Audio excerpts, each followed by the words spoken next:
продолжиме искрено, честно и одговорно. Како до сега. Како до сега? Како и до сега. Па и ако не би бил председател, и ја би се селил од Македонија, од мојата земја.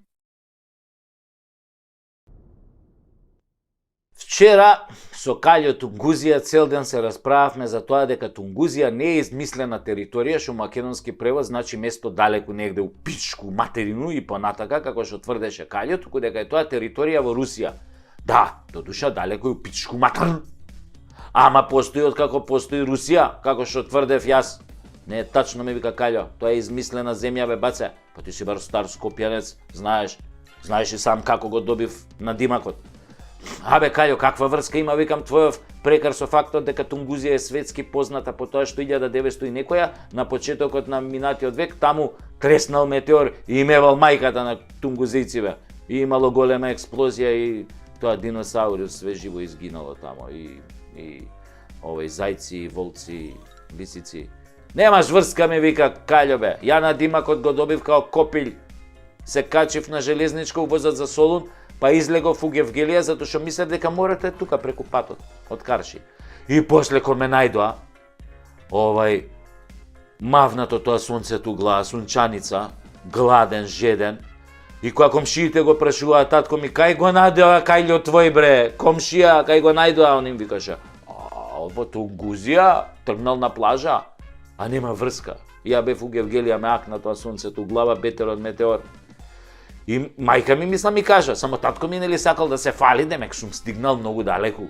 И после си викам нормално дека нема Тунгузија, како што очигледно нема ни Македонија. За да има Македонија, државата треба да има атрибути. Меѓу тие атрибути е и грбот на Македонија, онаа значкана за угевгелиски колхоз после партијава СДС. Меѓу последните комунистички рецидиви кои се оставени во оваа земја, за да може таа полека да се распадне и да се загуши таму левичарски завери. Македонскиот државен грб е еден од двата во Европа кои се уште имаат социјалистички стил и се со пејсажен карактер, мислам, на грбов шуми, нешто рекичка, жито, јачмен, овес. И се има таков социјалистички стил, со пејсажен карактер е, наместо да има историски карактер.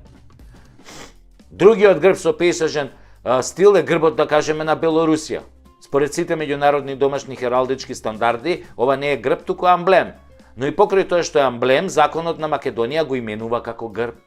Катастрофа за која се криви сите досегашни политичари. Вистинскиот грб на Македонија низ историјата е, да ви кажам јас, златниот лав на црвена основа во одбрамбена позиција со двојна опашка. Двојна опашка, мислам, не е една од напред, друга од позади, него по оваа заднава е двојна вака опашка. Го имало на сите македонски обележја, откако постои Македонија. Исто како сонцето од Кутлеш, си има своја хералдика и представува вистински земски грб. Но последната седница за донесување на грбот, која требаше да се одржи во 2002 година, беше прекината од Стојан Нандов како председавач и никогаш не беше продолжена. Зошто? Затоа што не им се допаѓал на албанците. Да, они која нешто не им се допаѓа, тука мавни цртка, готово. Ја мајката, па имате вие бе свој грб и знаме да своја држава, дури знамето ни го веете тука, иако вие национално. Не, нашиот грб што требало да биде грб на Македонија со лавот, во одбрамбена позиција со двојна опашка. Малце ги навредувал. Да, не ги декларирал нив како рамноправни учесници во државата, бил некако бе многу лавов, македонски онака националистички лав. Нашиот грб не можеме да си го ставиме заради вас, брача албанци, бидејќи ви бил националистички. Добро, разбирам, пеки, вие не сте националисти и само своето си го чувате, а туѓо не земате. Не, никогаш не земате туѓо, браќа албанци. Ја тоа да ви кажам, и го знам тоа.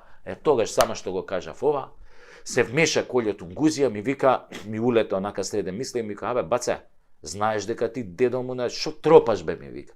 Знаеш дека ти дедо му на Ѓорѓи Кастриот, овој Скендербек на албанциве се викал Стеван дедо му. Стеван се викал. Татко му Јован. мајка му Воислава, браќата му Станиш, Репош и Костадин, дедо му по мајка Андреш Лазаре, татко му на Скендербек изградил манастир и камбанарија на Света Гора, бе. А не джамија, манастир, камбанарија. А брат му Репош бил игумен, закопан е на Хиландар. Тамо. Инаку Ѓорѓи Кастриот се оженил со војводката Даница Донка, керка на Ѓорги Комненик, княгињата Ангелина Требош. Имал повеќе деца од кои синовите му се викале Максим, Бранко и Иван. И немало во фамилијата ниту еден Али, Бујар, Артан, Арбен, Дуалипа, Бебе Реджа, Ритаура. Не бе. Не бе. Све у фамилијата православни имиња имал. Роднини бе. Тоа дека е албанец, да. А и дека музиката на албанската химна на знамето изведена инаку од романската патриотска песна да нашето знаме пишува Унија. Што збориш бе, му викам на Каљо Тунгузија? Да бе, вика. Тоа бе, вика, изземена е, вика, од романците, компониране од романецот Ципријан Порумбеску. Брат му на овој Цепиш Газеску. Текстот е многу сличен до оригиналниот романски текст на авторот. А кога станува збор за албанското знаме, неговото потекло може да се проследи до орелот прикажа на транспарентите на Римската империја Акила. По падот на Рим, Византиската православна христијанска империја го имала двоглавиот орел како символ на христијанството и верата. Добро бе, Каљо, му викам, не го дрви сега бе, брат, гледаш дека луѓето културно си позаемле се што им требало, ама нашиот историски грб не даваа да го усвоиме. Значи не е проблемот кај нив, проблемот е кај нашиве давајгази, кои не се достојни за тој лав како државен грб. Тогаш Каљо ме погледна и ми одбруси, сега ми текна бе. Ако Тунгузија навистина постои, кој е незиниот грб? Тука ме фати. Не е бил овој Каљо толку изгубен колку што ние го мислевме дека е изгубен, нели? Така е.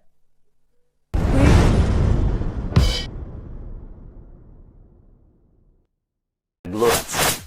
Абе, шо си се фатил за политика? Осте тоа политичарите нека ја водат.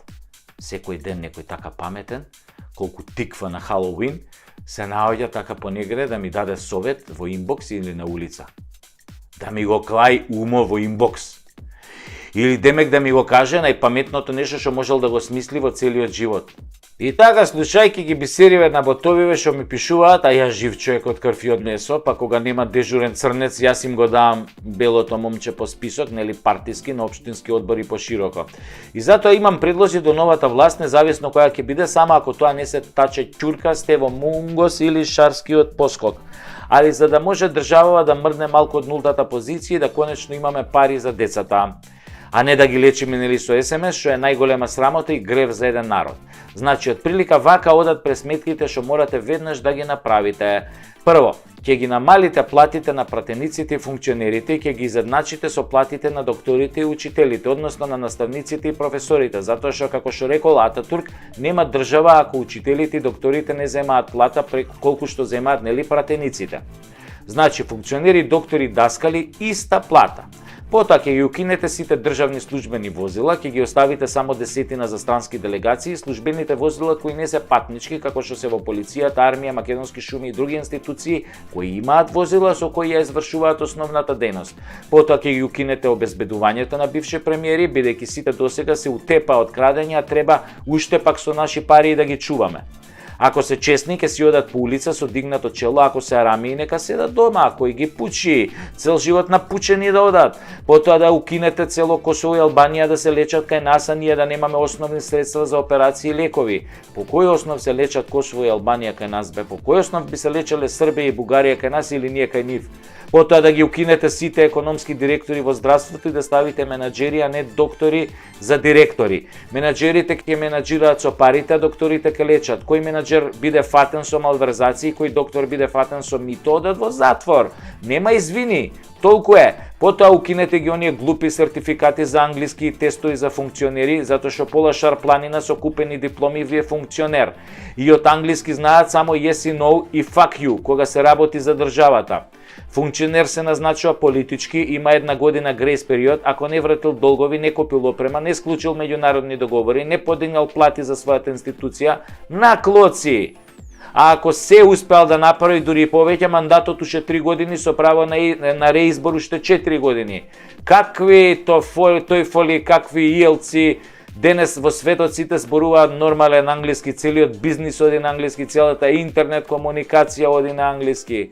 Само вашиве лажни функционери со лажни тестови се најголемите битанги и крадачи. Само за подкрепа на вистината, сите наши деца што ги збркавте во странство за да ги примите овие со лажните уверенија, сите наши деца зборуваат одличен бейзик англиски без уверенија и се запослени и се вработени, се извинувам, по Британија, Германија, Малта, Швајцарија, а вашиве шарпланинци со лажните уверенија велат, јас сум законски функционер додека од институцијата во првиот месец му фалат, да кажеме, 1.000.000 евра.